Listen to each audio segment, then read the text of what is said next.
Fala pessoal, tudo bem? Quem me conhece, quem acompanha o meu canal aqui há um bom tempo, sabe que além de psicólogo e psicanalista eu sou formado em psicologia do esporte, né?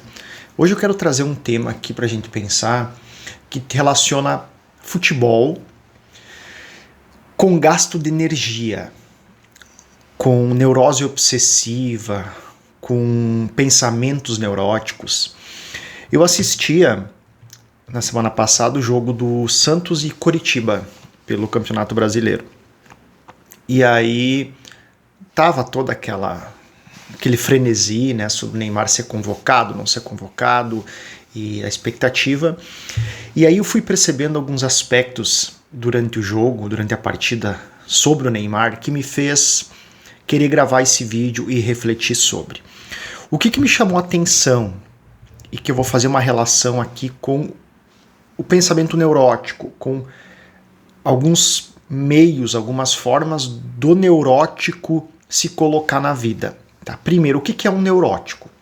O Freud vai definir um neurótico como aquela pessoa que, de certa forma, tenta, de alguma forma, sempre controlar a vida. Ele precisa obter um controle sobre a vida. O neurótico, ele tem muita dificuldade de se abrir para as mudanças da vida. O neurótico tem muita dificuldade de aceitar que a vida não é fixa, que a vida não é estagnada, que a vida está em constante processo de devir, como um filósofo chamado Heráclito pré-socrático dizia: o mundo está sempre em movimento, o mundo não é estanque, a vida não é estanque, a vida não é estagnada. Ela está em constante processo de devir. E o neurótico, por diversas questões, ele tenta evitar o devir. Ele tenta evitar que a vida esteja em constante mudança. Ele faz uma espécie de tamponamento da vida. Ele tenta fazer com que a vida seja o mais programada possível, controlável possível, que nada se modifique, que ele consiga obter o controle sobre todos os passos que ele vai dar na vida. Então, ele muitas vezes abdica de viver, abdica de se colocar em situações onde lhe proporcionaria uma vida, né? Lhe proporcionaria viver uma vida, viver sensações, viver paixões, viver sofrimentos, que faz parte de uma vida viva, de uma vida vivida, né? Para tentar estagnar a vida, para tentar paralisar, para tentar controlá-la. Esse é um procedimento neurótico. Por que isso acontece? São diversas questões que têm a ver com a história de vida dessa pessoa, né? Muitas vezes essa pessoa foi pega em situações de descontrole quando ainda era muito novinha, ou seja, situações que ela não pôde controlar, situações que a pegaram de surpresa e foi muito dolorosa, que a fizeram sofrer, e ela vai criando mecanismos de defesa para dar conta daquele ambiente muito hostil que foi vivido lá na primeira infância, muitas vezes, situações que ela não pôde controlar mesmo, situações que ela não pôde programar e ela foi pega de surpresa e ela inconscientemente cria esse mecanismo de defesa de a partir de agora então controlar todos os passos. O problema é que isso evita que ela viva algumas coisas legais, né? Porque a vida não é controlável. Se você controla muito a vida, naturalmente você vai perdendo um pouco do colorido da vida. A vida vai ficando entediante, a vida vai ficando sem graça, a vida vai ficando econômica, vai ficando modo de sobrevivência. Ok, feito esse grande parênteses para explicar um pouco do que é a neurose, do que é o pensamento neurótico, do que é uma neurose obsessiva. No sentido clássico da psicanálise, a neurose obsessiva seria um indivíduo que aí ele está num nível neurótico muito crônico, né? Quando a pessoa acaba tendo compulsões, obsessões, como forma de não entrar em contato com aqueles desejos mais profundos que essa pessoa tem. Então, ela acaba fazendo rituais, ela acaba se colocando numa situação de paralisia mesmo da vida, que traz muito sofrimento, que muitas vezes até com medicamento é preciso entrar, para que a vida fique o menos ou melhor, o mais distanciada possível daqueles desejos mais intrínsecos que a pessoa tem. Desejo estes que poderia lhe colocar em perigo, em situações de risco, né? Então, a pessoa começa a criar manias para não ter que entrar em contato com seus desejos mais íntimos, assim, né? E aí a vida vai ficando muito complicada nesse sentido.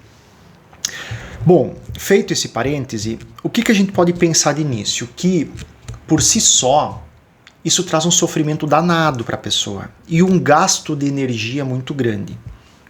Se você está gastando grande parte da sua vida com modos e formas de evitar que alguma coisa lhe aconteça, para evitar que mudanças aconteçam, para evitar que novas situações ocorram, vocês concordam comigo que você está gastando uma energia muito grande sem se dar conta para que a vida fique estagnada, para que nada lhe pegue de surpresa. Isso produz um gasto de energia muito grande que acaba fazendo com que muitas vezes a sua energia vá para o ralo e que você não consiga utilizar essa energia para outras coisas importantes e interessantes da sua vida. Para construir uma vida íntegra, legítima, vital, saudável, né? E a pessoa se pega, não só na neurose obsessiva mais clássica, com rituais, com controles, com obsessões, com compulsões, assim como num processo neurótico mais, digamos assim, normal do dia a dia, onde aquela pessoa que é muito controlada, aquela pessoa que não abre mão de saber tudo o que vai acontecer, programa tudo direitinho, essa pessoa está constantemente gastando uma energia que poderia ser investida em outras áreas da vida. Beleza, e o que você está querendo dizer com tudo isso? O que o Neymar tem a ver com isso? O que o futebol tem a ver com isso? Então, aí que eu quero falar do Neymar. Vocês concordam comigo que é indiscutível o talento que o Neymar tem, a qualidade que o Neymar tem no seu trabalho, né? Ele é um jogador de futebol diferenciadíssimo, ele é um jogador de futebol que não por acaso chegou aonde chegou, né? Que é aclamado pelo mundo todo porque ele é muito diferenciado, ele tem um talento, uma qualidade muito acima da média. Porém, este talento, e aí a percepção que eu tive no último jogo, é constantemente desperdiçado. O Neymar passa o tempo todo reclamando, gesticulando, se estressando, se violentando, se torturando. Percebam, o cara passa o tempo todo da partida reclamando com o juiz, brigando com os colegas, brigando com os companheiros de time, brigando com os adversários, brigando com torcida. Cara, como que um jogador desses pode render naquilo que ele tem de mais vital, naquilo que ele tem de mais talentoso, se ele constantemente está tão desfocado, descontrolado, desorientado, desconcentrado? Se toda esta energia do menino Ney, do Neymar Júnior, estivesse focada naquilo que ele sabe fazer de melhor, que é jogar futebol, eu não tenho nenhuma dúvida que ele seria o mesmo jogador que ele foi há alguns anos atrás. O problema é que o Neymar está, me parece, funcionando de um modo totalmente neurótico, onde a energia dele é drenada o tempo todo com coisas que não interessam para ele, que não deveriam ser aquilo que mobiliza ele. Se eu fosse treinador da seleção brasileira, se eu fosse treinador do Santos, a primeira coisa que eu faria com o Neymar é o seguinte: cara, me dá aqui essa braçadeira de capitão, você não vai mais ficar reclamando de juiz, cobrando atletas do time, brigando com adversários. Você vai ficar exclusivamente focado em decidir partidas, que é o que você sabe fazer de melhor. Se eu pegar você discutindo com o juiz, com um colega, você vai sair de campo. Só que não tem ninguém no futebol brasileiro capaz de tamanha atitude, de peitar o craque Neymar, o ídolo Neymar. Se tivesse, se isso fosse possível, se ele estivesse concentrado e colocando a energia dele exclusivamente naquilo que ele sabe fazer de melhor, eu não tenho dúvidas que seria outro atleta. Mas infelizmente isso não acontece. Por isso que eu não acredito mais no atleta Neymar, nem em Copa do Mundo, nem em seleção, nem em lugar nenhum. Porque enquanto esta atitude do menino Neymar não mudar, enquanto ele não parar de colocar energia no ralo, desperdiçar energia o tempo todo com coisas extra-campo, esse cara nunca vai conseguir desempenhar. E aí eu volto para nós, pessoal. Para nós neuróticos, né? Para o Freud, todo ser humano era neurótico.